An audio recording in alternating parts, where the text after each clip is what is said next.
Get everybody in here. Thought I was in trouble. Well, you are. You are. Commissioners Court will come to order. It is Tuesday, May the 26th, 2026, 9 o'clock in the morning, and the Kerr County Commissioners Court is now in session. I apologize for not waving it around before I banged it. I wanted to get us underway. We don't have a particularly long agenda for the Commissioners Court today, but the day after a holiday, this is a really busy courthouse today, so we have a lot of things to do. Yes. So if you would, please stand for the prayer and the pledge, which will be led by Commissioner Holt. If you'd bow your heads in prayer with us today. Dear Lord, we thank you for your mercy. We thank you for your gifts that you've bestowed upon all of us. We thank you for the grace that you give us as we walk your path and follow your word.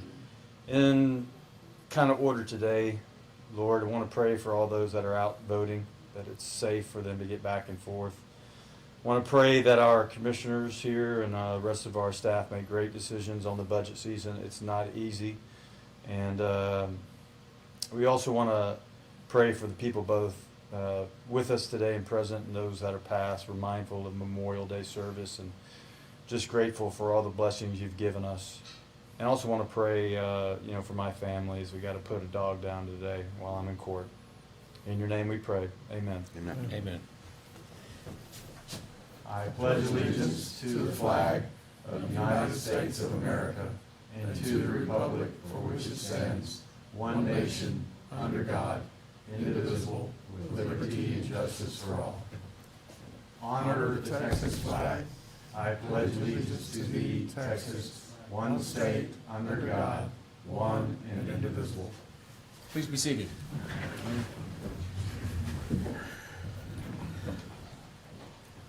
I look out at the people that are here. I think everybody knows the rule about these things. Either turn them off or turn them to vibrate so they don't interrupt the proceedings. The next item on the agenda is public input. This is an opportunity for the public to bring to the court's attention matters that are not on the agenda. If the matters are on the agenda and you want to speak about that, we ask that you wait until those agenda items are called and make your comments at that time. Is there anyone who would like to address the court on something that is not on the agenda? Mr. Overby. Or former Commissioner, Mr. Overby. Mm-hmm.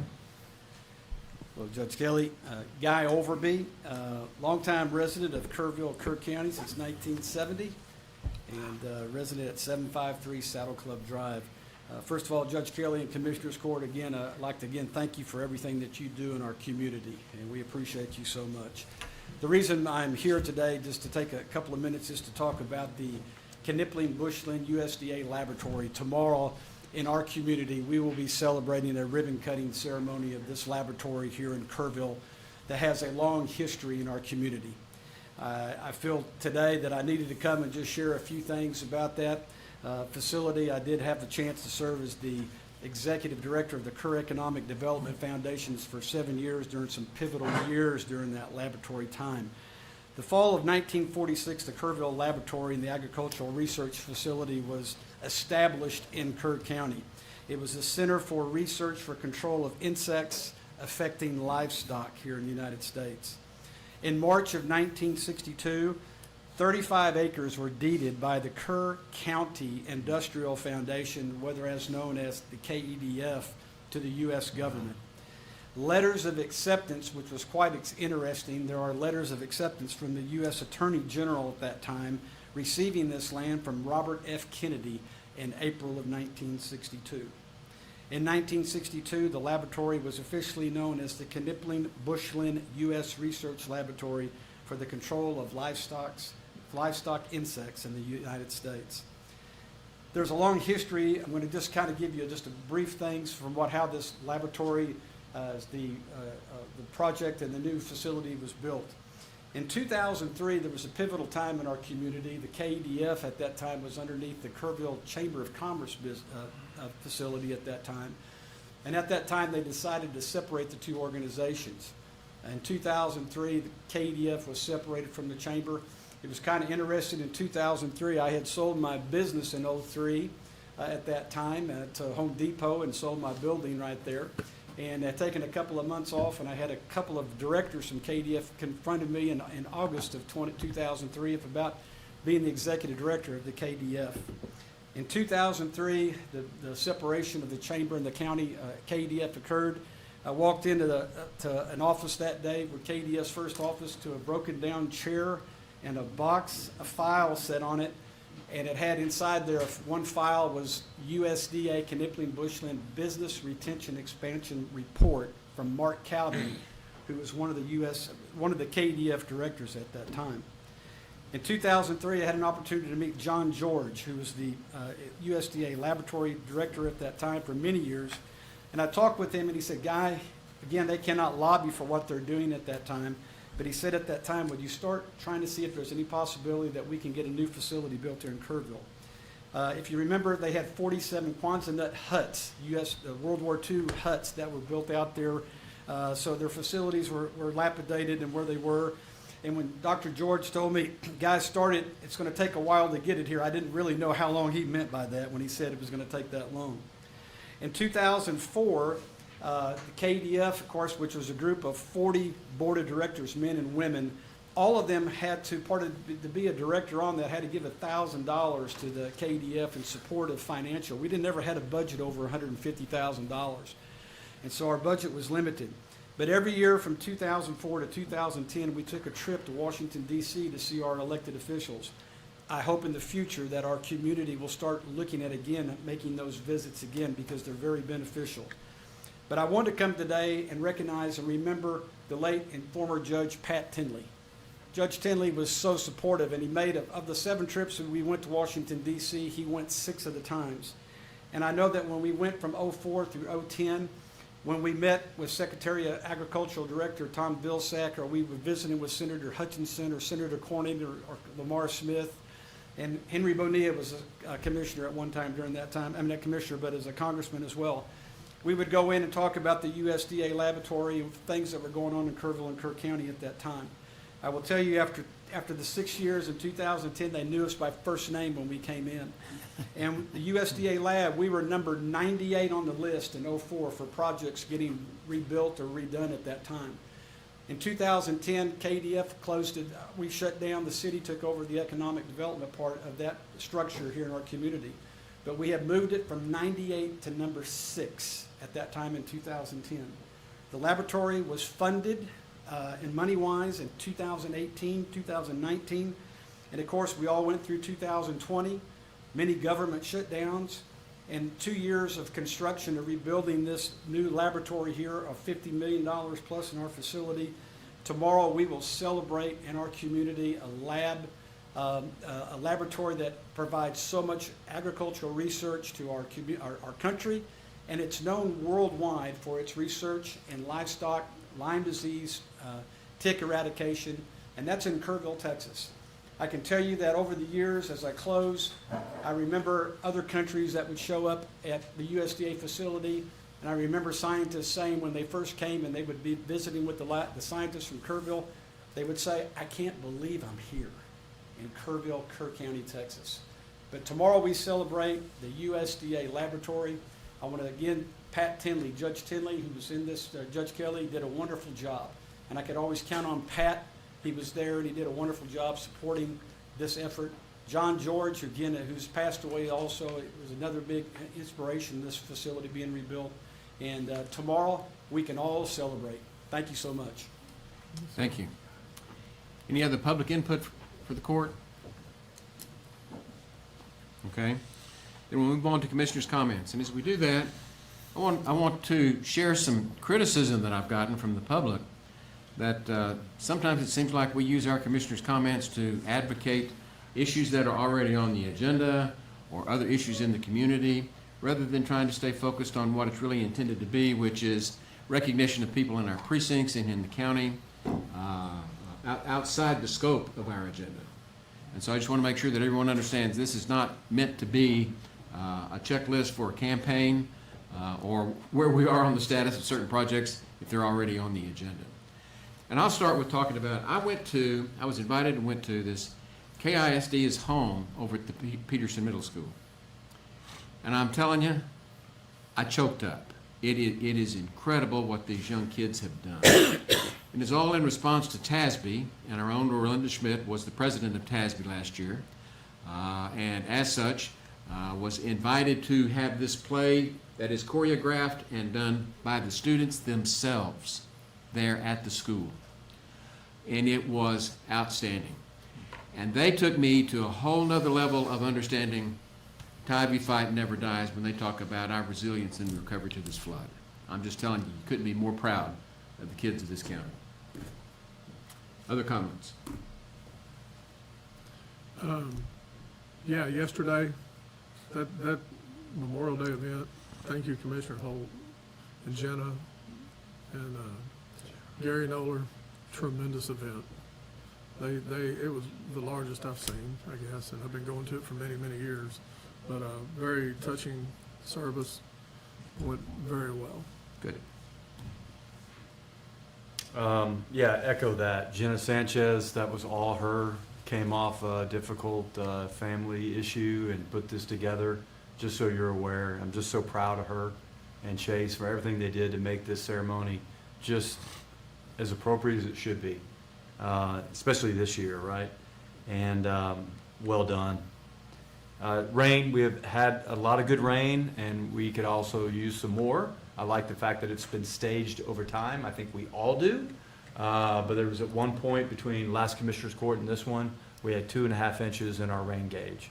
So just over time, it's been significant, and I'm grateful for that. And the burn ban remains lifted in, I think, all precincts, but especially Precinct 3s. We're pretty green right now with wildflowers. Very grateful. Looking forward to the USDA visit. I'll be there tomorrow. Wish my daughter was with me as a former FFA bug person turned Texas A&M vet student. I think she would love to do it, but she's at school right now doing her thing in the summer. So I'll look forward to that. And thank you for the invite for that. All right. Well, I'll echo that. Yesterday's event here at the courthouse was spectacular. And again, I agree with everything that's said, but I'm going to add one more thing. What a blessing it was to have Allie Burton there, 101 years old. What a local hero. That was tremendous. It meant a lot to me. A couple things coming up. Divide VFD fundraiser, Friday, June 19th at 5 o'clock. I think it runs 5 to 9, steak dinner and what have you out there. It's always a big event.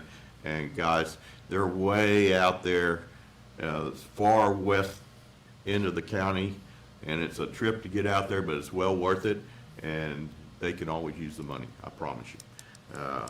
Rainfall for the month, you know, anywhere from 3 to 6 inches across Precinct 4, so what a blessing that is. We're even actually ahead of schedule for the year, which is unusual for us. It's been a while. So that's all I got. Very good. So with that, we'll move on to the consideration agenda.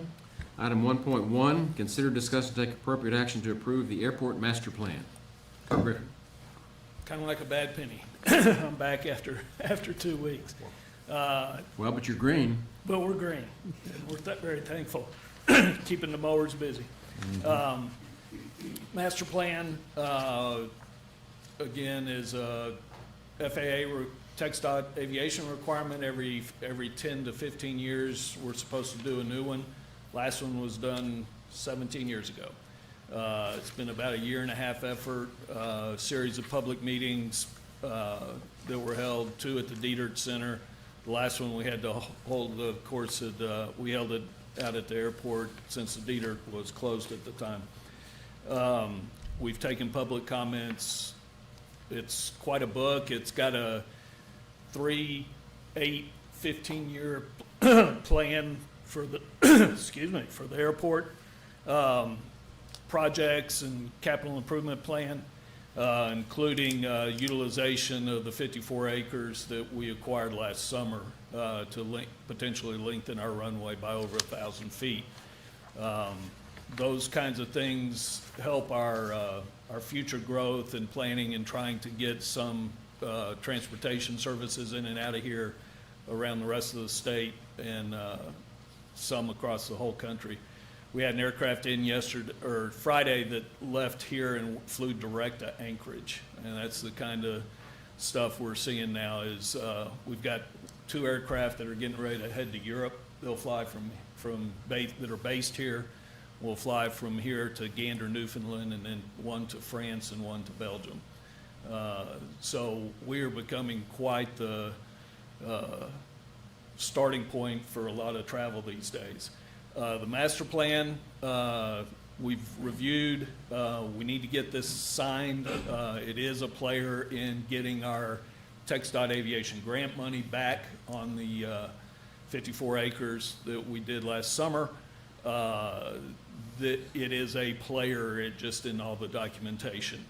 The bottom line is that growth needs to show up in the master plan, and our old master plan from 17 years ago does not have that growth in it since this came along in the last 4 years.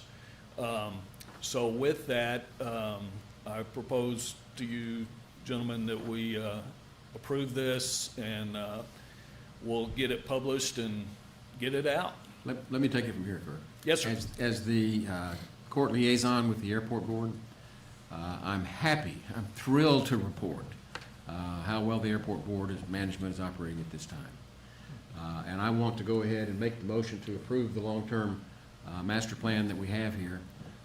We are in very capable hands out with the airport at this point. I'll second. Okay, motion and a second. Any discussion? Just curious, you know, the magic number normally for airports is like 7,000 feet. I think part of the 54 acres was to expand the runway. Yes, sir. So you can go longer distances with bigger aircraft. We- But you piqued my curiosity. Anchorage?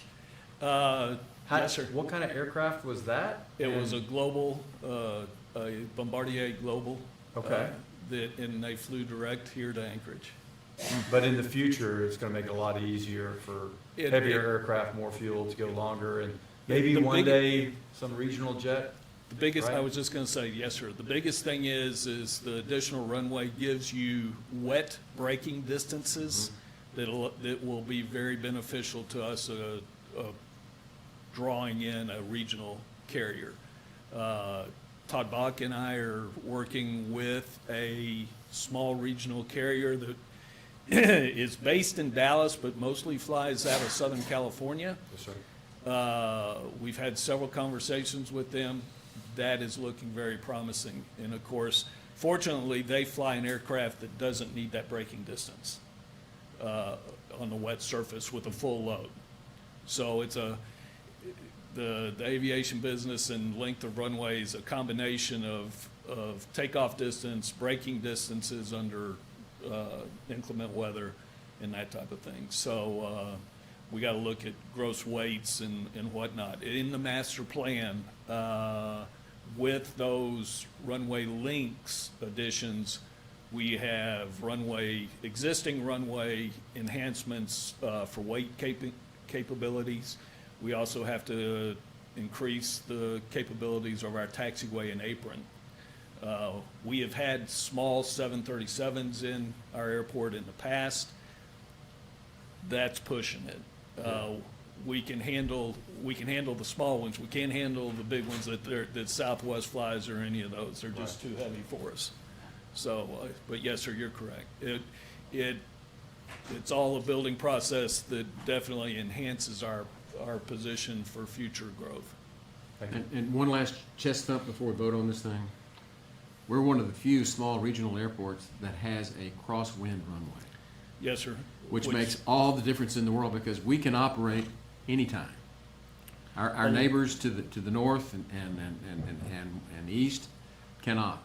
Case in point, last summer when we were doing recovery work and we looked like a small military field, we had charter aircraft that weren't flying into here and couldn't fly into Fredericksburg because of runway length. It's not a problem that Fredericksburg has, it's just physics. And so the whole hill country lost charter dollars and fuel cells during that time because of the fact that Fredericksburg has limited capabilities. They have a hotel and a restaurant. That's cool. They do good drawing. We're looking. So anyway, lots of potential for growth, really starting to work heavily with the economic development folks, and of course Schreiner University is a big part of our economic development over the next couple of years. We'll save that for another presentation. That's a home run. We'll talk about that. It's good. It's good news. So again, thank you for your consideration, and we'll go from there. We've got a motion and a second to approve the master plan as presented. Any further discussion? Those in favor, raise your hand. Unanimous, 4-0. Thank you, sir. Next time item at 9 o'clock is 1.2. Consider, discuss, and take appropriate action on a request from Kerrville Area Chamber of Commerce to elevate Kerr County's chamber membership to the diamond level. Mindy Wendelak. Good morning, Judge Kelly, Commissioners. Appreciate your time today. Kirk, I have called EVR Kerrville International Airport for years, and so it's coming to fruition. I love it. I love it. Gentlemen, I'm here today to have just a simple request. In your consideration, in your budget process, I know you're thick into it, the Kerrville Area Chamber of Commerce Board of Directors and the Kerrville Area Chamber Foundation Board of Directors respectfully request you to consider an upgrade to a diamond level for our upcoming year. You are currently a member of the chamber at a nonprofit silver level. The very colorful sheet tucked into our View magazine that we publish every year, 7,000 of those go out to thousands of people throughout our community. That's one of our marketing tools. But the very colorful sheet that is put into that folder for you, the far right, the big yellow one, is the benefit package that determines what you get, so to speak, for your membership. And this goes beyond ribbon cuttings and those kind of things.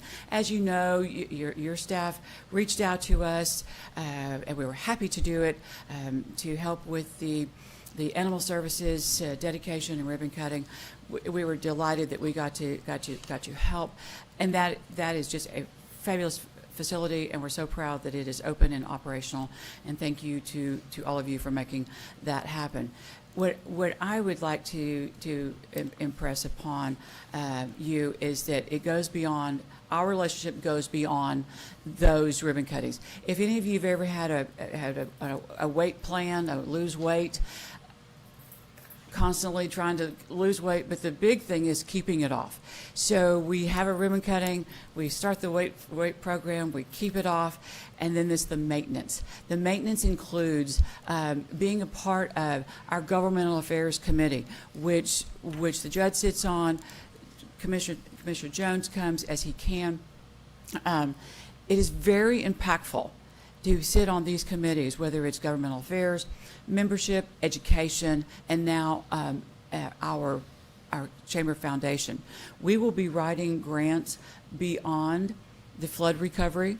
That particular foundation was seeded on July 1st with the idea of, we had $2,100 in that account for scholarships. To date, we have given out $2.3 million in business small grants through various generous folks that have donated their time, talents to our businesses, and we still have more to do. So by having the county be an equal partner with Kerr Economic Development, KPUB, City of Kerrville, it only strengthens our optics and our ability to reach out to others for those grants, for the new programming, while all at the same time working with KEDC for business retention and expansion of our wonderful businesses right here in the Kerrville area. I know you're in the process. It is an increase of a few $100s for your consideration. I'll be happy to answer any questions you might have at this time. Very good. Is this something we should just be looking into? It's an action item. I mean, it just depends what you want to do. Yeah, I mean, we're in the middle of working in a budget right now. That's what I was It curious. all if we adds should- up. Okay. Well, I'm not opposed as much as I am process of when we get it in. If I hear you, I think what you're telling us is it's in the budget process, Mm-hmm. and you prefer to go ahead and discuss it with the other budget items. Correct. I hear you. Any other discussion? No, I mean, I was thinking the same thing. I value what y'all done for us, and there are a lot of asks throughout this budget season. We know we dipped hard into our reserves, but I'm just grateful for y'all, coming out last minute for the animal control and other things that help out business owners, which normally, they all don't want to take loans, and you've come with grants, so Exactly. I'm grateful for that, but I think this does belong in the budget season consideration. Which we are in, and we have a brown bag lunch today at noon. Every Tuesday, we talk about this, so we're actively in the process. Okay. Thank you so much for Anything, your, Mr. I'm Mr. sorry. Harris? No. So this is on our radar, Okay. and I give you my representation that I will be voting for it, so thank you. Thank you, Judge Kelly. Next on the agenda is item 1.3, consider, discuss, and take appropriate action to approve a proclamation to designate May of this year, 2026, as Community Action Month in recognition of the hard work and dedication of all Kerr County community action agencies. Corey Martin. Ma'am? Oh, actually, my name is Vicky Lamillier. I am Okay. with the Community Council South Central Texas, and we are a private nonprofit organization that has been serving the communities since 1965. Our mission is to help fight poverty and provide education, training, and support services that help families to become self-sufficient. We serve 31 counties across Texas, including Kerr County, and we offer several programs that help residents in different ways. We have a utility assistance program to assist families that are struggling to pay their utility bills, electricity, water. And we have also a tenant-based rental program assistance to help those struggling to pay their rent. We also have a veterans financial assistance program to help with the rent and whatever their necessities might be, and not just veterans, but also their surviving spouses. In addition, we have a flood disaster relief funding available for those affected by the flood, for mortgage, any financial assistance, food, there's appliances, whatever they need to get them back on track. So that's all I have. I appreciate your attention to this and your time, and thank you for declaring May Community Action Month. Okay. I'll make a motion that we approve May of 2026, a proclamation as Community Action Month in recognition of the hard work and dedication of all the Kerr County community action agencies. Thank you for all you do for us. Second. We've got a second. Any other discussion? Those in favor, raise your hand. Unanimous? Thank you. Item 1.4, consider, discuss, and take appropriate action to appoint Chief Deputy Chris Lalonde to the Kerr Emergency 911 Network Board of Managers for a 2-year term beginning June 1, 2026. I got it right. You did. Thank you for doing that. And good morning, sir. I'm just here to, as the item says, to appoint Chief Deputy Chris Lalonde as the next Kerr County representative on our Board of Managers. That goes in keeping with we'd like to keep law enforcement on both sides on the board, so we have input from both agencies. I move for approval. Second. Got a motion and a second to approve appointing Chief Deputy Chris Lalonde to be on the Kirk Emergency 911 Network Board of Managers for a 2-year term as presented. Any discussion? Yeah, Chris campaigned hard for this, so I'm in full support. Did he? For those of you that know Deputy Lalonde, you know that was true. Kinda. Yeah. Those in favor, raise your hand. Unanimous, thank you. Thank you very much. Item 1.5, consider, discuss, and take appropriate action to accept donations to the Kerr County Animal Control totaling $90 for the month of April. Reagan Gibbons. Good morning. These are donations for the month of April, 2026. I move for approval. Second. Got a motion and a second to approve the donations to the Kerr County Animal Control Facility as presented. Any discussion? Those in favor, raise your hand. Unanimous, thank you. 1.6, consider and discuss update on matters related to the Hill Country Energy Subregional Planning Commission. Commissioner Holt. All right, thank you. we had our last meeting for Hill Country Energy SRPC. I'm speaking on today on behalf of our leadership for that committee, which is Commissioner Paces, who is on travel today.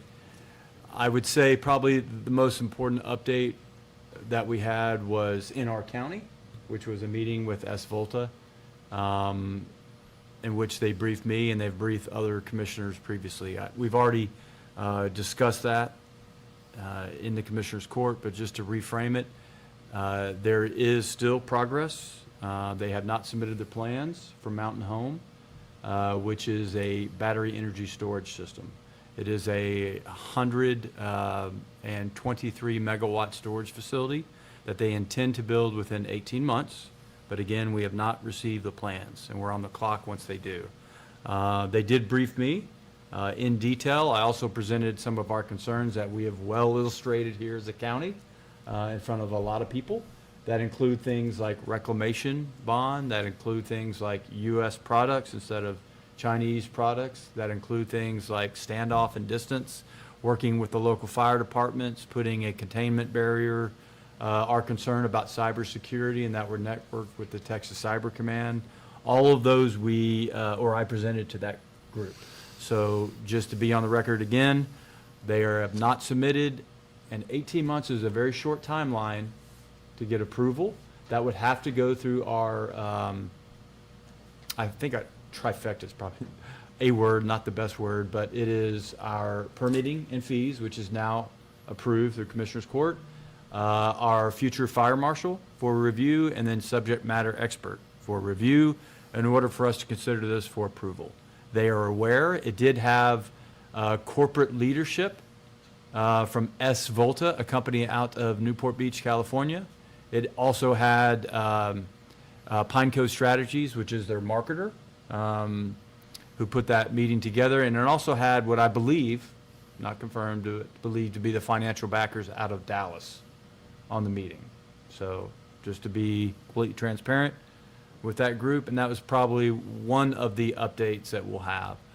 We are still looking for the future for Hill Country Energy SRPC, for Gillespie to add an additional member on that since Judge Jones has withdrawn. So we do intend to have another meeting for that, and that is going to be published on our website. So that is the update for Hill Country Energy SRPC. So they told you within 18 months? That is on the ERCOT website. Okay, And we've because all we were told up to about 5 years. Yeah, I think that's, So you think they'd be dishonest? I think they have to well now, I won't say that. I will That's an say, opinion. I will say the marker is on ERCOT website, on the GIS. It does say begin or finish construction in 18 months. That's Finish what it says. construction in 18 Yes. months? I don't think that's realistic. And they're re-looking at their design because of actually probably some of the work we've done and that others have done to say we need a safer product if you intend to come here and do that. So they know they're on the clock for 30 days.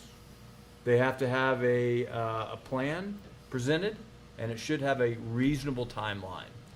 But have on the we- highway, I've seen a Have we lot of verified these. that 30-day clock? Because that's the clock that applies to plats being submitted. I know where that 30 days came from. Is there a way to verify that that still applies for that? Because that 30-day window is what the court was given to approve or disapprove or approve with, or disapprove with conditions on platting. I have not. That's probably a question for the county attorney's office to Yeah, look I have into and not report back to found us. that to be where they came up with that 30-day, I'll double check on that, 'cause I know. That'd be good to have that reported back to us. yeah, I'm sorry. But we can definitely check it. okay. Yeah, when I talked about that, we're on the clock. They were all shaking their heads as well, so they So understand. but- they're bought into it. Well, they would like you to be on the clock, but that Probably doesn't so. mean that we are, Correct. because I'm not sure that applies. All right, yeah, We'll welcome, find out. any lawyers to look at that. Good point. And by way of full disclosure, I have been contacted and they want to meet with me. I'm not sure why, but they want to. And it seems to me that they're pretty determined in trying to go forward with this, so. I think we'll hear more in Right. the future. But there's no action to be taken on that today. That's the report. So with that, we'll move on to item 1.7, which is to consider, discuss, and take appropriate action to approve the acceptance of 2 drones. A BRINC responder drone valued at $32,999 from the Kerrville Rotary District 5840, and a BRINC Lemur 2 tactical drone valued at $25,000 from the Kerr County Sheriff's Foundation. Captain Morning. Gage. I'd like the court to go ahead and discuss and accept the 2 donations for the equipment. One from the Rotary. Rotary came to us a while ago and said, "Hey, what's something that you could look at?" So we gave them a proposal for the responder drone. Future, they could have triggering mechanisms where these drones are automatically launched. Could be something as, hey, a trigger of the flood gauge. If the weather permits, those drones can fly and actually get eyes on to some of those triggered events in the future. So we're not quite there yet, but that could be something it is. But we've used them for, actually we used these drones for, we had the wanted subject a few weeks ago. We used those drones to help locate that person as well. So they're very, very, very effective in what we do. Scott, do they have a thermal? Yes, both the devices. The Lemur 2 is more of a tactical indoor type of drone. We can use it for mapping structures, look for individuals inside those structures. The responder is more of your outside type of drone, so it has a larger range capability with it, and so it has nighttime capability as well. So it actually has a delivery. Both of them have a delivery method on it. We can attach certain items to a certain weight, and we can actually deliver it. So if it was a water rescue device or something like that, we could actually fly that, drop that to that person. Ropes, we can actually string some ropes and stuff with some of those devices as well. And what class is the responder drone and piloting responsibilities? The responder, Kerr County's G-Space, so anything under 400 feet, we can operate it. So our 107 operators can do that. Okay. And I believe it is a Class 3 drone, for those type of operations. Okay, thank you. Yes, sir.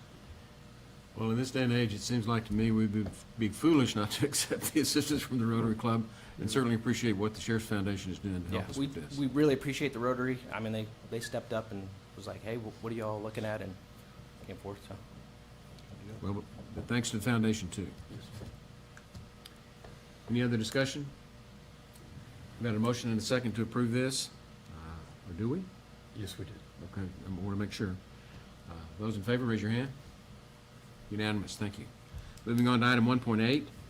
Consider, discuss, and take appropriate action to approve the declaration of a 2005 Ford E350 Super Duty Commercial Cargo Van. Did you hear that? An 05 van. VIN number 1FTSE34L65HB16098 as surplus to the needs of the Kerr County Sheriff's Office and approve its transfer to the Kerr County Maintenance Department. I'll move for approval. Second. That saved you a lot of time. Yeah. Any other discussion? Those in favor, raise your hand. Unanimous, thank you. Thank you. Thank you. Okay, next item is an update on the closeout status of the completed American Rescue Plan Act, that's ARPA, for those of you that have forgotten, funded projects, and a discussion regarding finalizing remaining open projects. Projects and all closeout documentation must be completed by December 31 of this year. We talked about this many years ago, and the date has finally come, and now it's time for us to account. Ms. Putnam. Okay, I put this on the agenda because I wanted to bring this back to the forefront since we are towards the end of this, and it hasn't really been discussed in quite a bit of time, especially since the flood. We have quite a few projects that are completed, and they're just done. All the paperwork has been submitted, and everything is finalized. We also, just to inform everyone in the court, that we have some projects that are also completed, but I am still working on the closeout document to get to GrantWorks. GrantWorks is going through every single piece of documentation, seeing what's there, what's missing, what needs to be done, and once they find something, they contact me, and then I locate it and send it to them. At this point in time, I am still working on the VA pathway as well as the Ag Barn roofing. Just about done. We are almost completely done with all their paperwork and can consider that done.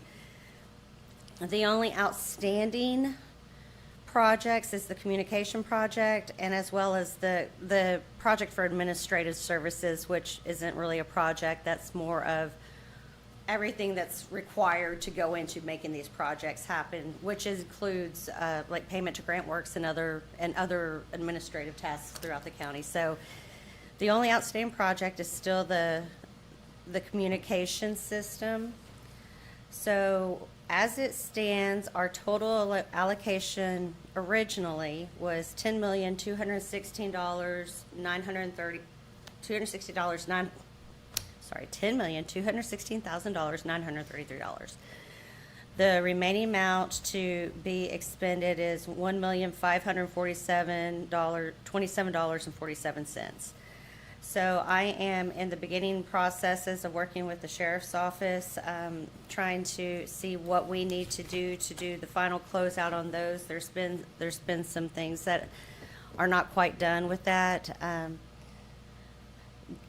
Scott is here in case there's any questions he may or may not be able to answer on that, if you have more questions on where that project stands. But what we need to do, it's very important, is give Grant Works time. While our deadline is the end of December, that's not really a good deadline to state, because they do need the time to be able to review and go through these documentations and for us to submit the final closeout paperwork and documentation for the project. So I would say, as a very bare minimum, give them 3-4 months, but if possible, we could maybe lessen that if it's needed. I just want to urge the court and the community and the departments to just understand we have got to finish this, because we are at that point that if we do not get this expended, get it documented, and get it finalized, we will be sending that money back. And there's zero way around that. Okay, this is an information topic. There's no action for us to take. No. But having lived through the ARPA wars, and for those of you that don't remember, we fought tooth and tongue to be able to keep the ARPA funds and allocate them to things that would not be clawed back. I know this is a little bit of history, but I want to remind everyone that's what we went through to get where we are. And we decided on the communication project for the sheriff's office, because who in the federal government could complain about having a sheriff's office with better communication system, right? How do you claw that back? We thought we were bulletproof. I still think we're bulletproof, but what I'm learning is we have some technical things that we have to do in order to be able to keep them from trying to claw back that money. And so I sent fair notice out to Motorola. We stuck our neck out for you, Motorola, to give you this contract. We need this complete. And we can't wait till December to complete it, because Grant Works has to get all the paperwork together months in advance, so we're trying to get it done now. So yes, it is the end of May, and we have a few months to be able to get this together, but only that, 2 or 3 months. And I can tell you, and I say this as a fair warning, if we don't get this project approved and it's going to be clawed back, I'm going to be the maddest county judge in the state of Texas, because we were bulletproof on this thing and we want to finish it the right way. So having said that, I put Motorola on notice. Let's do what we need to do and get this thing wrapped up the way it's supposed to be. I'm sorry. Anything No, else? just how can we help get this on track with Motorola? If that is a question Scott would like to answer, I'm administrative. I understand, thank you. The only thing that I was briefed on this morning, the fiber optic line that runs from the Prime site, there's a little bit of, it kind of goes in and out a little bit. It loses a little bit of its strength, so the engineers are working on that. since the problem was discovered, it's actually increased. So it's not worse, it's getting better. So hopefully here in the next couple of weeks, that problem will be resolved. And my understanding, that's the last part of the project, and we'll push forward after that, so. Well, I don't think there's a- KCO has our complete support. Whatever is needed, get Yeah, I it. don't think, besides going out and checking the line personally, I don't think there's anything the court can do with it. If But we need to bring if we need anything, we'll If have we to need to reach bring out. Motorola back in here, we'll do it. Yeah. This we'll have will not be clawed back. I'm putting it that way.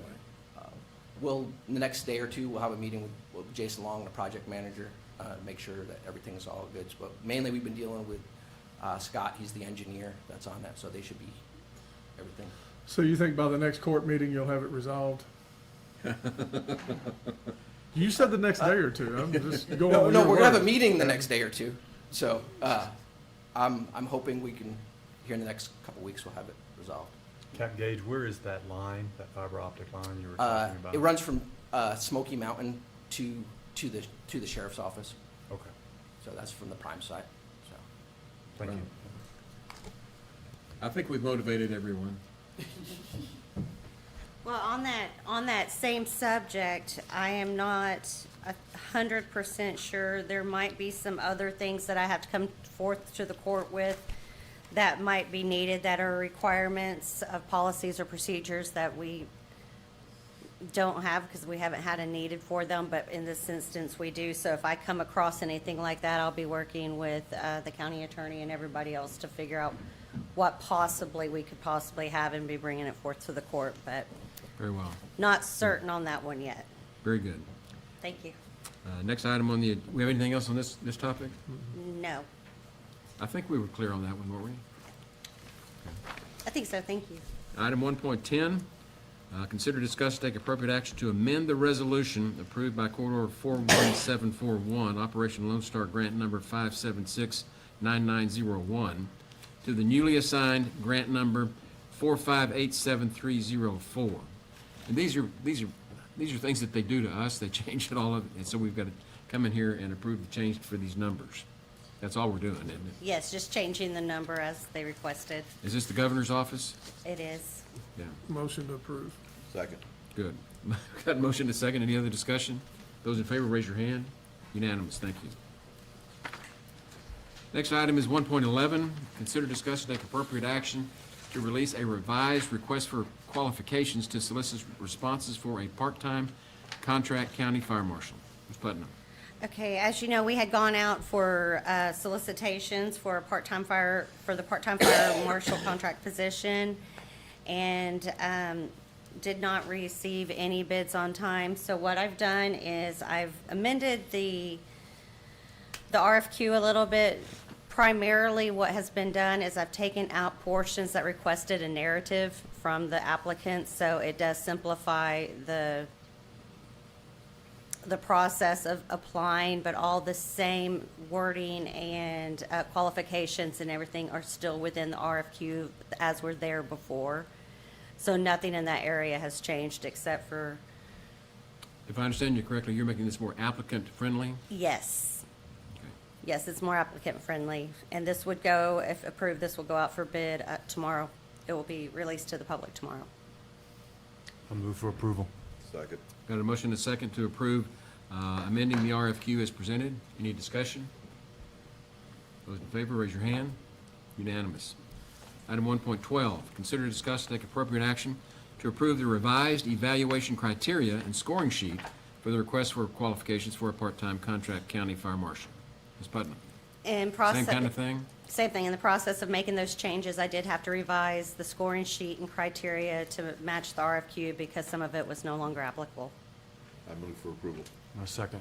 Got a motion and a second to approve the revision to the evaluation criteria and scoring sheet as for the RFQ as presented. Any discussion? Just a reminder on the public, who's on the board for hiring? for Okay, that? we did not change the scoring committee. We revised, we did not have to, but it is myself, Sonia, Hooten? Sylvia, I'm sorry, Sylvia, Sylvia okay. Zapata,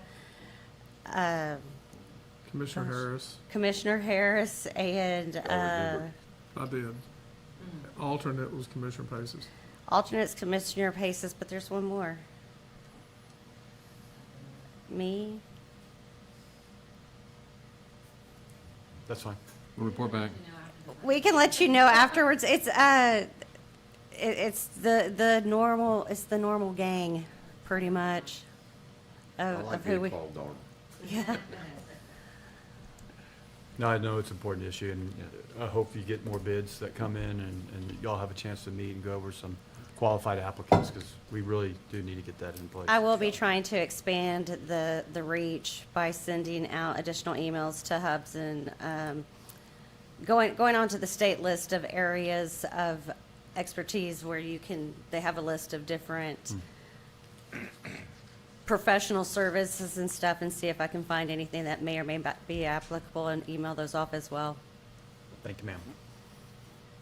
Okay, any other discussion? Those in favor, raise your hand. Unanimous. Moving on to item 113.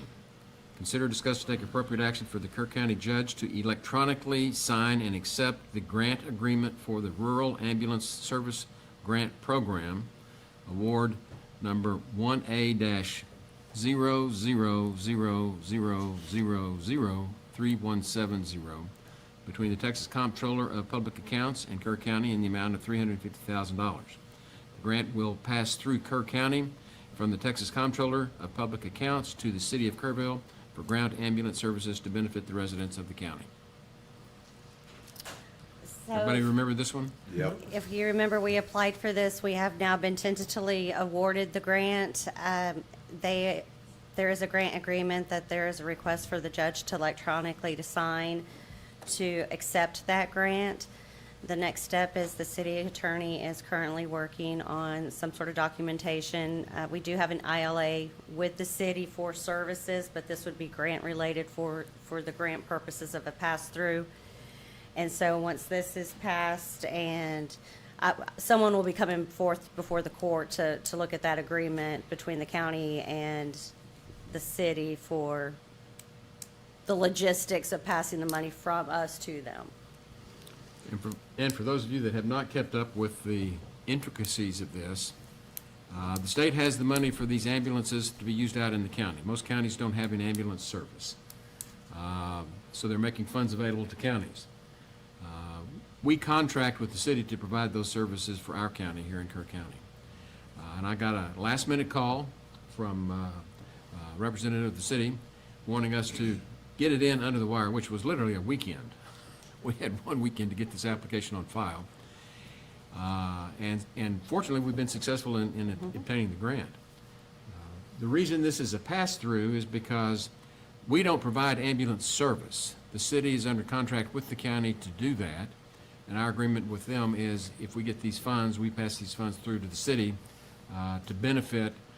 I wish it applied against what we pay the city for the whole ambulance service, but this is just something on addition. This would provide probably an additional ambulance at some point out in the county. But that is the nature of that. And the city is unable to apply for it because it's for county government only.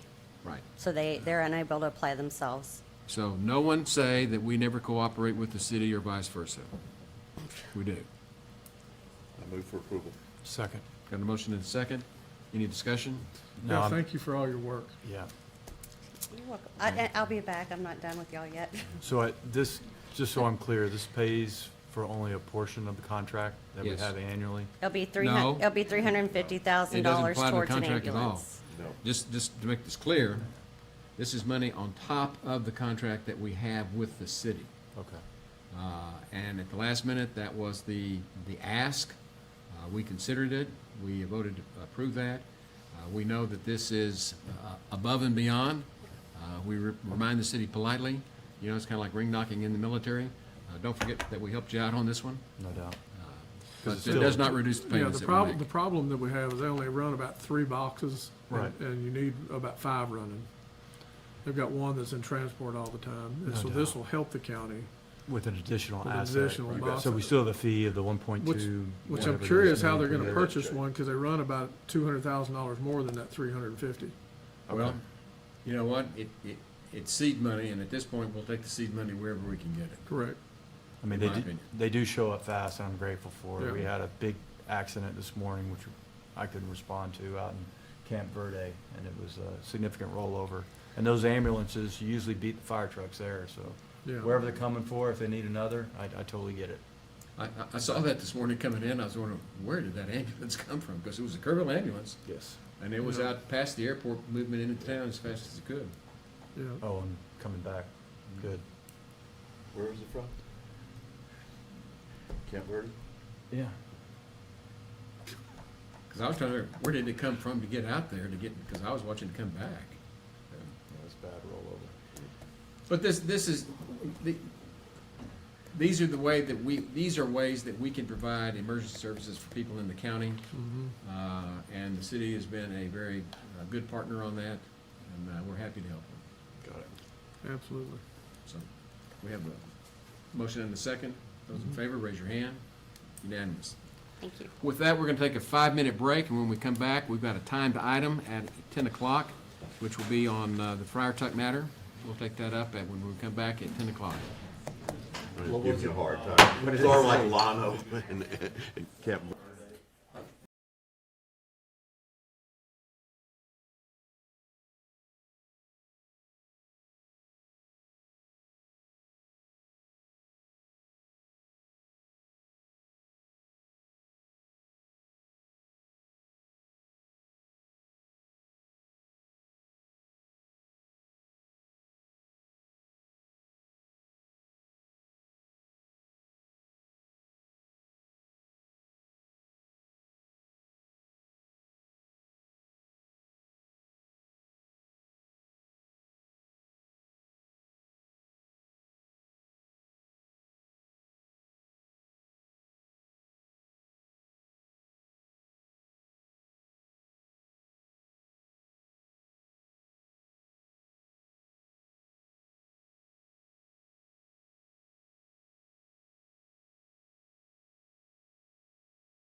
Court will come back to order. Next item on the agenda is 1.14. It's a public hearing. So I'm convening a public hearing regarding the installation of a stop sign on the Legend Lane East at Friar Tuck Way East. Is there anyone who would like to appear and present to the court? Mr. Glenn Winkle, whom I've known for a few years. Okay, we sent y'all a summary of our reasoning for the stop sign, and I think it's pretty self-explanatory. I have Kevin here, Kevin Grona, who nearly had a collision at that area, and that's what instigated the 18 people in our residential area to bring this up. So, as I say, I think it's pretty self-explanatory. If anybody has any questions of Kevin or any of we've got 6 people here from the area, and you've got a signed affidavit from about nearly 75% of our residents that want this stop sign. Okay, thank you. Any other public presentations? Okay, you may be excused. We'll move on to the next item. There being no one else, I will adjourn the public meeting, and we will move into item 1.15, which is to consider, discuss. Let me do this. I know what I'm doing. Consider, discuss, and take appropriate action for the Commissioners Court to approve the installation of a stop sign at Legend Lane and Friar Tuck Way East. Kelly Hoffer. We had a request from a homeowner at 119 Friar Tuck Way East to install one stop sign at Legend Lane East, which is a privately maintained road. And it comes into Friar Tuck Way East. Legend Lane is a road that is shown on the Real Oaks plat dated October 29th, 1979, and under plat record, volume 4, page 212. The original name of this road was Robin Hood Lane East, and under court order number 27275, dated October 9th, 2001. The name was changed to Legend Lane East. The road is not maintained by Kerr County and was never accepted for county maintenance. This sign would be installed within the county right-of-way of Friar Tuck. This request is from almost being hit from a vehicle traveling on Legend Lane East to Friar Tuck Way East, which is county-maintained road. The vehicle traveling on Legend Lane does not stop and usually just goes on to Friar Tuck Way because there is no stop sign. This is a safety issue, and because this is a regulatory sign punishable by a fine, a public hearing is required, and Commissioners Court approval is also required, and the public hearing was just held. So at this time, I ask the Commissioners Court for their approval to install one stop sign on Legend Lane East at Friar Tuck Way East, and this is in Precinct 2. I move that we approve installing the stop sign at Legend Lane East at Friar Tuck Way East as presented. Is there a second? Second. Got a motion and a second. Any discussion? Those in favor, raise your hand. Well, Go ahead. I do have discussion, if you don't mind. Is there precedence for this on private roads? You can stop them coming on. That the Precedent county is- would do stop signs on Well, private roads? Or is this a first? It's a feed onto the public road. yes. That's the issue. That is what triggers this.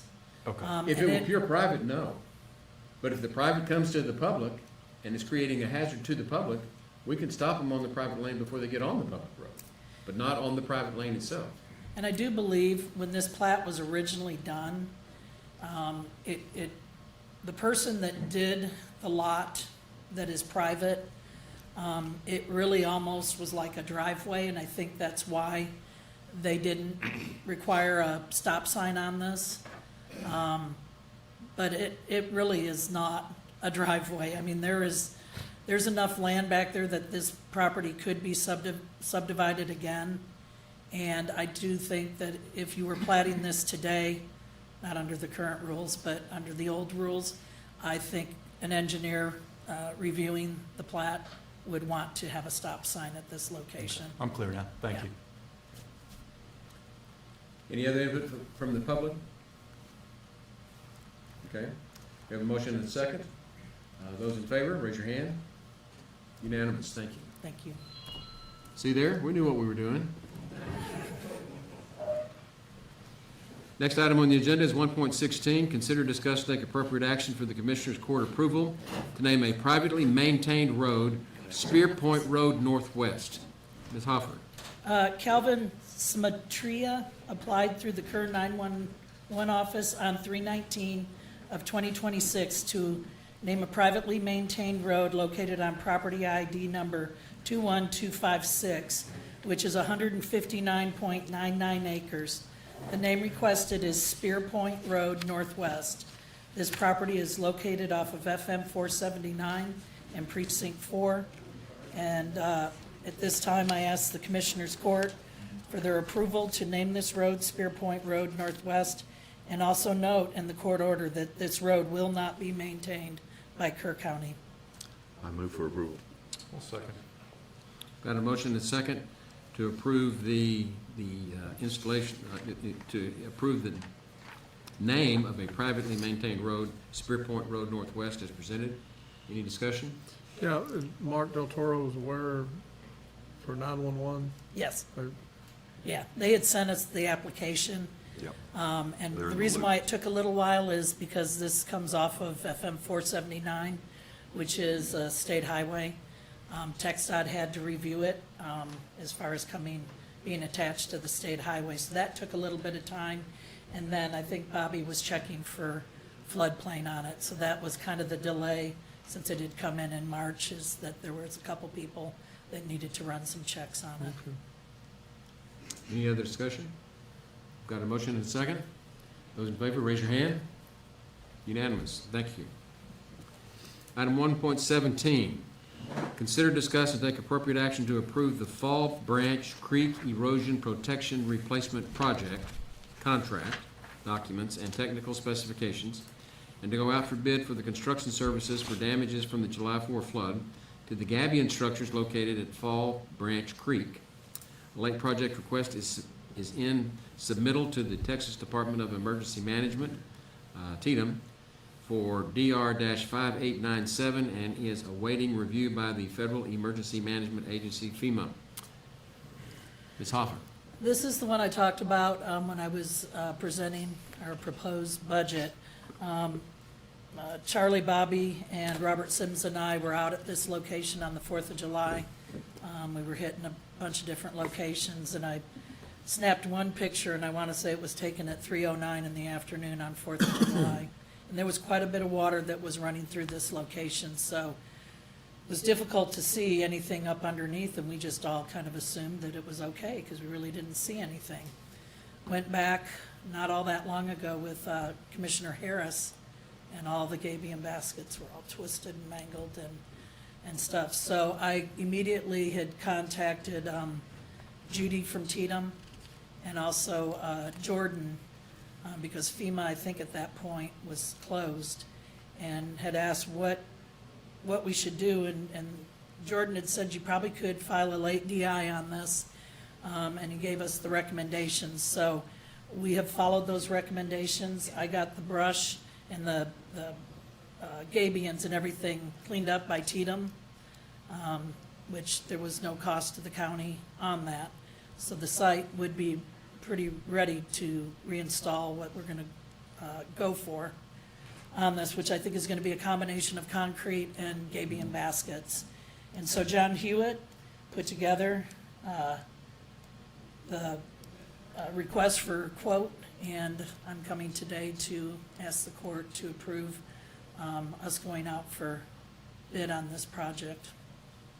And I think the hope is, and through Judy and Jordan from Con Resnick, was they told me try to get everything lined up on this project that we can, and probably will stand a better chance with FEMA that we're ready to go on this. And so that's what we've done. So we're still potentially in play for a FEMA grant. Yes. Good. I move for approval. Got a motion and a second? Any other discussion? Yeah, we've only got 30 days after you do that RFQ on that. Are we gonna be able to push that through FEMA that fast? Because it hadn't been that fast in the past. That I don't know. Our meeting, I think, it's not today, but is it next week, our meeting? FEMA meeting? Jordan has already talked to them about it, though. I mean, are they prepped? I believe so. I think that we discussed it in the last meeting. So in the process of getting this done, we have come to court before for the late DI request. We have done every single thing that you would need to do if FEMA was still in session. So Tatum has been leading us through the whole process. Once we get this RFQ submitted, the next item is to do the selection review.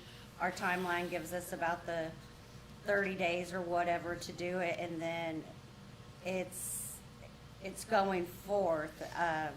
If we had not done so, then probably not. But we've been working on this for a few months now. Well, their normal process is they have to send somebody out themselves to give us an estimate. I feel like there has been somebody that's kind of come and looked at it, or Well, at least. Tatum has. Tatum went out Yeah.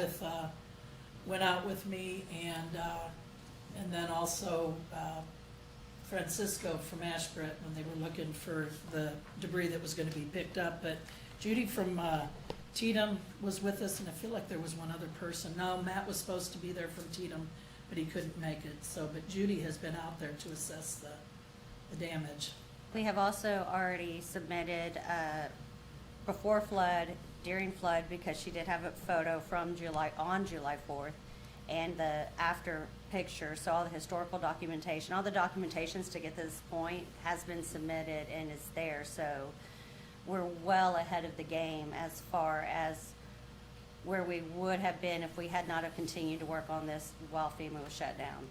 Another thing too is, this is the year for all of the bridges to be re-inspected. They do that every 2 years on the off-system bridge program. And that location was inspected, gosh, I wanna say it was less than 3 weeks before the flood. And on that cover page for that inspection has the most beautiful picture of the gabion baskets and the vegetation starting to grow over them. So that shows, and that was, TxDOT hires a third-party engineering company when they go to do their every 2-year bridge inspections. And so, it's got an engineer's stamp on it and everything. And so that also helped, and we have submitted that to show this is what it looked like less than 3 weeks before the flood. I want to say it was like 14 or 16 days, somewhere in there. And then the flood was the end of that. So kind of nice to have that picture on that inspection report that shows. And it does list the date that the inspection occurred, so. Well, we hear you that you have stayed ahead of the game as best you can thus far. Yes, sir. And I guess our concern is, we are working with the government, and they have their own speed and timetable. Yes. So just be diligent and try to keep up the good work. This sounds something that is very beneficial. Let's see if we can land this one. Yes, sir. So we've got a motion and a second. Any other discussion? Those in favor, raise your hand. Unanimous. Thank you. Thank you. Thank you. In keeping, let's go on to 1.118, which is to consider, discuss, and take appropriate action to appoint members to a selection review committee for the Fall Branch Creek Erosion Protection Replacement Project. Ms. Putnam. Okay, so for the selection review committee, we just need to assign to go over the bids. I do need one elected official. Four. I was looking at you also, so. He Not was looking much- at us to make sure we were looking at him, trust me. Well, I mean, I'll take any of you, but I was figuring it would be you. So, okay, so Harris, and then I would recommend someone from an engineering and road and bridge would be the best for this, but it is up So- to you. We're talking about Hewitt, we're talking about Hoffer, who are we talking about? Kelly, who would you There is recommend? no limit to how many people you can have on this. So you And can you have recommended Bobby you, I and think. John So I think and that- Kelly. We ought to include John. You need this experience, John. Okay. Add to your resume so you can retire. And Kelly, we put her on there? And Bobby. Bobby, you want to join? Okay. Those are the usual suspects, right? Okay. Pretty much. So we'll have Commissioner Harris as our elected official, John Hewitt, engineer, Bobby Gore, engineering, and Kelly Hoffer Road and Bridge. Does that sound good to you? Sounds good to me. All right. That's With that, I move for approval. Second. Got a motion and a second to approve the Selection Review Committee for the Fall Branch Creek Erosion Protection Replacement Project as presented. Any discussion? Those in favor, raise your hand. Unanimous. Thank you. Okay, moving on to item 1.19, consider, discuss, take appropriate action to issue a request for qualifications for brokerage services for the sale of 424 Earl Garrett Street, of 600 Earl Garrett Street, 500 Ranchero Road, and 115 Valley View Drive. And what this is, in order for us to be able to sell any of these properties, we have to know the value to protect the public, that we're selling these for fair market value. And so this is to actually get us, what, this is to list them now. We've gotten the appraisal, so we're going to the brokerage, right? Correct. Okay, so this is step 2. I'm looking at Bob and the table over here, and they're nodding their heads. This is step number 2, to go ahead and get somebody to list the property and try to broker it. I move for approval. Second. Got a motion and a second. Any other discussion? Those in favor, raise your hand. Unanimous. Item 1.20, consider, discuss, and take appropriate action to surplus 1 metal chair from the maintenance department. I move for approval. No, get her to the podium. Get her to the podium. I want her to look over the top of that podium. Okay, you got a motion? And a second. And a second? Any discussion? Those in favor, raise your hand. Thank Unanimous. you. Thank you. He's mean, isn't he?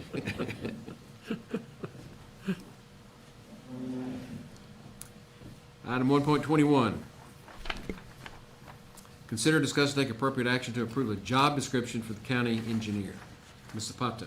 I also wish to not speak as much, like Tanya. I'm just kidding. Mr. Hewitt looked at our job description that we had in place, and he recommended a couple of little changes, adding number 7, and then changing the minimum of experience to 8. 8 years? 8 years. We left the salary off. That allows the court flexibility for experience and education. I move for approval. Second. We've got a motion and a second to approve the job description for the county engineer as presented. Any discussion? Those in favor, raise your hand. Unanimous. Thank you. Thank you. That was pretty fast. What do you mean? 1.22, consider, discuss, and take, consider and discuss and approve the Hart Intercivic Vanguard Master Agreement and have the county judge sign same. And I would read that in Spanish, but no one would understand me, but.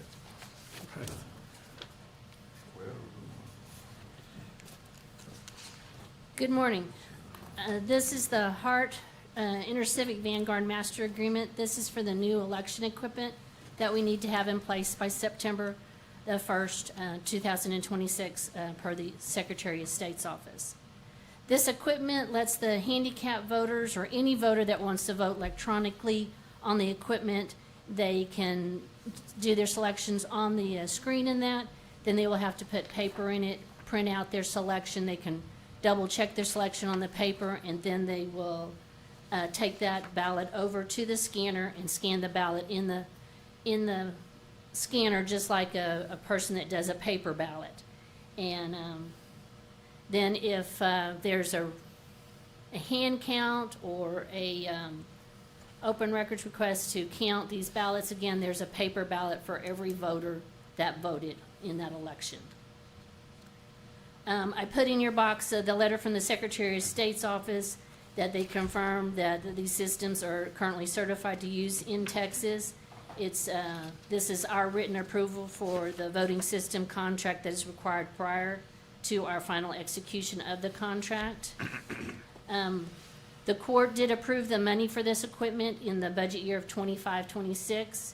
And the amount that was entered into the budget was $371,139. The cost of the equipment is $370,977. There is a $24,843 early adopter discount, which then that gives the amount of the equipment to be $349,840. And then with that amount of the $349,844, is 21,255 is less than the amount that I have budgeted. And then there's the annual recurring fee that begins on year 2 for the maintenance support, and extended warranty, and then that time it's 20,985. The county attorney has reviewed the agreement, and Jody and I have both received the copy of the certification of interested parties signed by Hart. So at this time, I ask that the master agreement be approved and have the county judge sign the same. I move for approval. Second. Got a motion and a second to approve the Hart Interactive Vanguard Master Agreement as presented. So Any discussion? these machines, they're certified? Yes, sir. Yeah, I Because know that's what I it's, keep hearing, is they're not able to be certified and that type of stuff, and I'm curious why people would make those remarks when I'm reading through all the different findings for certification. Right.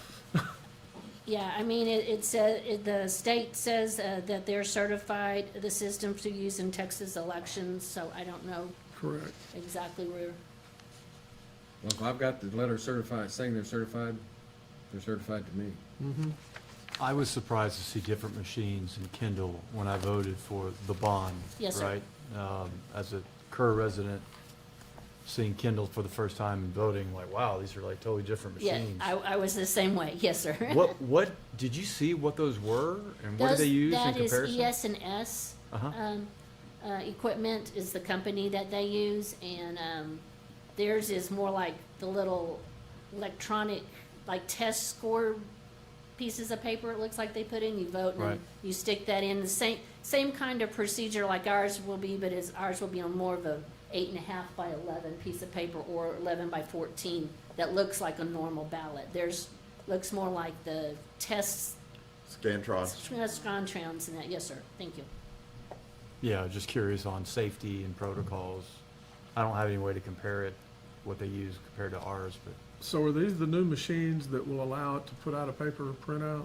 Yes. Yes, yes. So, Yes. so all elections can be audited? Correct, All yes, sir. paper ballots. Yes, sir. Yes, sir, that is correct. Awesome. That was the goal. That's Yeah. where we are. Okay, we've got a motion and a second to approve the Hart Interactive Vanguard Master Agreement as presented. Any other discussion? Those in favor, raise your hand. Unanimous. Thank you. Moving on to the approval agenda, 2.1, budget amendments. See, now passive aggressive. She's gonna Right. move slowly on me to Right. creep across there. No, we know she's waiting on Nadine, thank you. Let me roll louder for me. We have a little fun in here too sometimes, so. You have one budget amendment in front of you, and it's just a line item transfer. I move for approval. second. Got a motion to second to approve the budget amendment as presented. Any discussion? Those in favor, raise your hand. Unanimous. 2.2, pay the bills. Yes, invoices for today's consideration, $772,682.90. Motion to approve? Second. Got a motion to second to approve the paying the bills as presented. Any discussion? Those in favor, raise your hand. Unanimous. 2.3, late bills. There are not any. 2.4, auditor reports. Yes, you received last week the letter for the audit that we conducted for the tax office. We're asking that you accept the report. Move for approval. Second. Got a motion and a second to approve the auditor report of the tax office as presented. Any discussion? Those in favor, raise your hand. Unanimous. Thank you. 2.5, accept monthly reports. And there's a bunch. For April 2026, County Treasurer's Office, County Treasurer Tracy Sullivan, Animal Control and Environmental Health, Director Reagan Gibbons. I move for approval. Second. Got a motion and a second to approve the monthly reports as presented. You caught me off guard when you said there's a bunch of them. Well, I'm always, I was when waiting- you wait- say monthly I was reports, I waiting think for they're some more, supposed to but- all be monthly reports. Not a bunch. Small packet. All good, all good. Those in favor, raise your hand. Unanimous, thank you. Court orders, and I did not approve these because I was not here. All right. Court orders, number 4194 11 through 41935. I reviewed them, and they look okay. I move for approval. Second. Got a motion and a second to approve the court orders as presented. Any discussion? Those in favor, raise your hand. Unanimous, thank you. Moving on to the information agenda, 3.1, status reports from department heads. And I see Ms. Hoffer at the... Yeah, I just had a Sorry. couple things, and I wanted to, when we were talking about Legend Lane and that sign, the people that made the request, they are paying for the sign and the pole and the installation and all of that. And so, kind of wanted to clear the air on that. And then, the other thing I wanted to just bring up, and we're gonna get Lisa to put something out when we're ready to give her some information on this, but people installing driveways in the county and that, we've got a lot of people who just go about just doing it themselves, and they don't come and they don't talk with us. Tape, you know, it's going to be on the website. Say that one more time so that the public has been told Yes. about driveways. If you're gonna install a driveway in front of your house that's gonna connect up with a county-maintained road, you need to come to the Road and Bridge office and tell us what you're planning on doing, and we will tell you what you need, if a culvert pipe is needed or not. You will pay for all of that. You will pay to have somebody install it. We used to do driveway installs. We no longer do that, but you have to get a permit. You cannot just go and install it. And my- you have the authority to order what? To remove And who pays for that?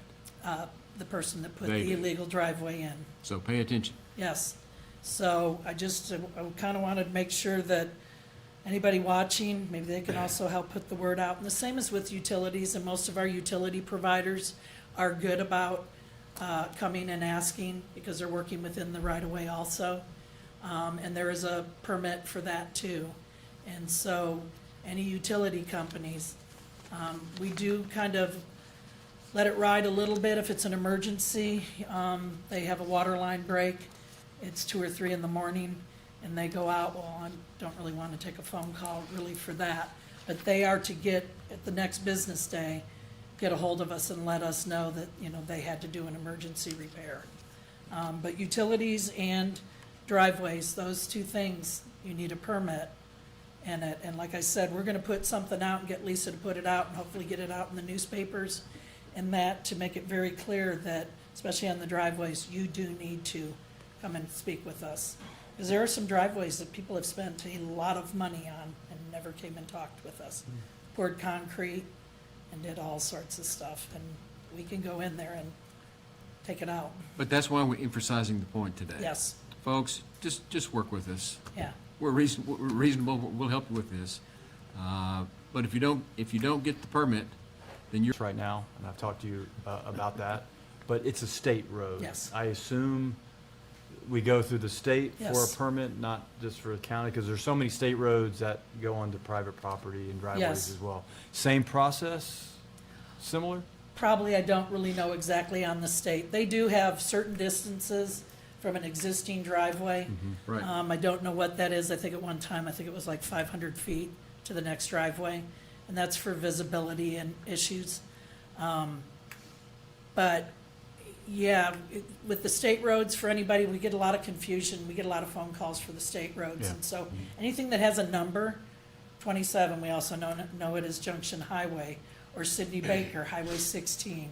Your farm to market roads, 1338 Goat Creek Road.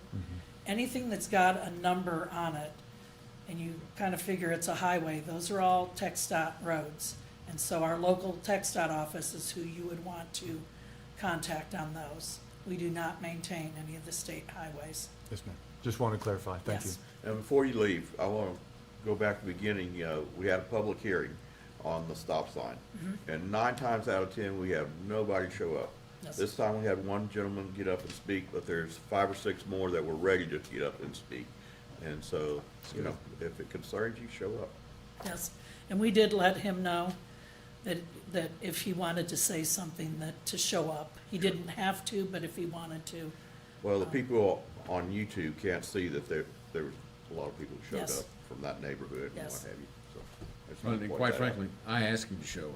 Yeah. We It's- need to know. Yeah, It's a good thing. I mean, it really is to show that there are people who are in support of it. A lot of people don't show up, so. That's it. Thank you. Thank you. Any other department heads? Moving on to 3.2, status reports from elected officials. I see a couple in the room, but nobody's budging. Okay. Then we move on to 3.3, status reports from liaison commissioners. And before we begin this, if you look at your agenda, go back to item 1.6, is a status report that we do on the Hill Country Energy Subregional Planning Commission. That's the type of report from a liaison commissioner that is made on a routine basis, and that's what really should be down here in the liaison commissioners' reports. And so, when we prepare the next agenda, and I'm sure we'll have another request on that, this is where I'm going to put it, so that everybody knows. This is just advance notice. That's where I put that type of report. And for those of you that have these reports to make, if there are your liaison reports, and unless it comes up in something specific we're doing here, but if it's a liaison report, we're trying to get those down here to save that time up front for the public. That's what we're trying to do. So, liaison reports. Nope, just attending them all. Oh, good. None? Okay. Do we have any executive session items? I saw none. Therefore, we have no further business before the court. We are adjourned. Almost a record.